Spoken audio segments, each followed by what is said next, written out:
এজিদরে বাঁচানোর লাগিয়া উঠে পড়ে তারা লাগছে। এজিদরে কিলা রাদিয়াল্লাহু আনহু বানাইল যায়, কিলা হজরত এজিদ বানাইল যায়। মসজিদের নাম রাখছে এজিদ ইবনে মুআবিয়া। আমার মৌলানা জুয়েল সাহেবে বয়ান কইতরা যে এজিদ সম্পর্কে, এজিদর খয়ের খাহি নিয়ে যারা আইছে এরাও মানুষরূপী শয়তান হইয়া আমরা আকিদারে চিন্তাই করার চেষ্টা করে। এজিদরে বাঁচানোর লাগিয়া উঠে পড়ে তারা লাগছে। এজিদরে কিলা রাদিয়াল্লাহু আনহু বানাইল যায়, কিলা হজরত এজিদ বানাইল যায়। মসজিদের নাম রাখছে এজিদ ইবনে মুআবিয়া। আবার একদল আছেন কীভাবে মুআবিয়ার বিরোধিতা করা যায়, নাউজুবিল্লাহ। মুআবিয়া আল্লাহ নবীর সাহাবি, কাতিবে ওহী। এর দুইয়ের মধ্যখানে আমরা অবস্থান করতে হইব। কারবালার ঘটনার জন্য আবদুল্লাহ বিন জিয়াদ, উবায়দুল্লাহ বিন জিয়াদ দায়ী, সীমার দায়ী, এজিদ দায়ী নয়, এরকম বোঝানি অনি নেওয়ার না। এজিদের হুকুম ছিল, নির্দেশ ছিল। এজিদের নির্দেশ ছাড়া এই কাজ হওয়া সম্ভব ছিল না। তিনি জেনে তেনও মানুষ ছিলেন না, তিনি ইমামে আহলে বয়ত ছিলেন হুসাইন রাদিয়াল্লাহু আনহু। ইমামুল হমাম ছিলেন, আল্লাহ নবীর লক্ষ্যে জিগর ছিলেন, চোখ ঠান্ডাকারী ছিলেন, জন্নতের নওজওয়ানদের সর্দার ছিলেন। তার হত্যা এটা কোনো তুচ্ছ বিষয় ছিল না। এটি রাষ্ট্রীয় সিদ্ধান্তের কারণে হয়েছে, এটা রাষ্ট্রীয় সিদ্ধান্তের বাইরে হতে পারে না। দ্বিতীয়ত, যারা এই দুর্ঘটনা ঘটিয়েছিল তাদেরকে তিনি কোনো আরও প্রমোশন দিয়েছেন, তাদেরকে পুরস্কৃত করা হয়েছে, তাদেরকে বিচারের সম্মুখীন করা হয় নাই। তৃতীয়ত, 3 বৎসরের শাসনামলের ভিতরে মসজিদে মদিনায়ে তৈয়বাকে অপমানিত করা হয়েছে। কী ধরনের অপমানিত? দরবারে রিসালত, মসজিদে নববী, আজান একামত 3 দিন 3 রাত বন্ধ রাখা হয়েছে। গুড়া গাদার আস্তাবল বানিয়ে রাখা হয়েছে আমার নবীর কবরে আনোয়ারকে। আল্লাহর মতো জলিল কদর সাহাবিকে সৈন্য থাপ্পড় দিয়েছে। খুশি হয়েছেন না বেজার হয়েছেন? তাহলে নাউজুবিল্লাহ বলবেন।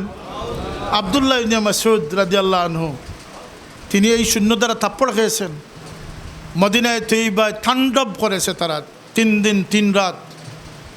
তার মধ্যে প্রায় 10,000 আহলে মদিনাকে তারা শহীদ করেছে। 10,000 আহলে মদিনারে তারা হত্যা করছে। এর মধ্যে প্রায় 750 জন সাহাবি ছিলেন। আল্লাহর নবীর 750 সাহাবিরে 3 দিনের ভিতরে যে হত্যা করছে সেই ব্যক্তির নাম হচ্ছে ইয়াজিদ। লায়নাতুল্লাহ, সবাই বলেন লায়নাতুল্লাহ আলাল ফাসিকিন। এবং তাই নয়, মদিনার সেই পবিত্র মহিলাদেরকে আজকের আধুনিক যুগে যে বর্বরতা হয় না, কয়েদিদের উপরে যে বর্বরতা হয় না, মদিনার সেই স্বাধীন নারীদেরকে প্রায় 2200 মহিলাকে গর্ভপাত করা হয়েছে।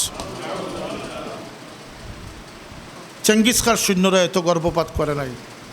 পৃথিবীর সবচেয়ে বড় জালিমরাও এত বেশি জুলুম করে নাই যেটি এজিদ বাহিনী মদিনায় তৈয়বাকে অপমানিত করছে। তারপরে এজিদের পক্ষে সাফাই গাও, জবান তো খোলা আছে। সেই এজিদ বাহিনী পরবর্তীতে মক্কা শরীফে গিয়ে বাইতুল্লাহ শরীফে কাবাতুল্লাহর উপরে তারা তুপ কামান দিয়ে আক্রমণ, ইট পাটকেল দিয়ে আক্রমণ, শেষ পর্যন্ত তারা আগুন ধরিয়ে দিয়েছে। এবং অধিকাংশ রেওয়ায়ত হচ্ছে ইন দি মিন টাইম, সেই সময়েই এজিদের মানে জঘন্যতম মৃত্যু হয়েছে। আমরা মজবুত হওয়ার দরকার নেই না, দরকার নাই? এই জন্য আঞ্জুমান আল ইসলাম বুঝে শুনে থাকা, সতর্ক থাকার জিন্দগির, ইমানি জিন্দগির তালিম তরবিয়তের নাম হচ্ছে আঞ্জুমানে ইসলাম। তাই আপনারা সতর্ক অবস্থায় থাকতে হইলে প্রথমে যে ওসিয়ত আপনার প্রতি আমার, সেটি হচ্ছে,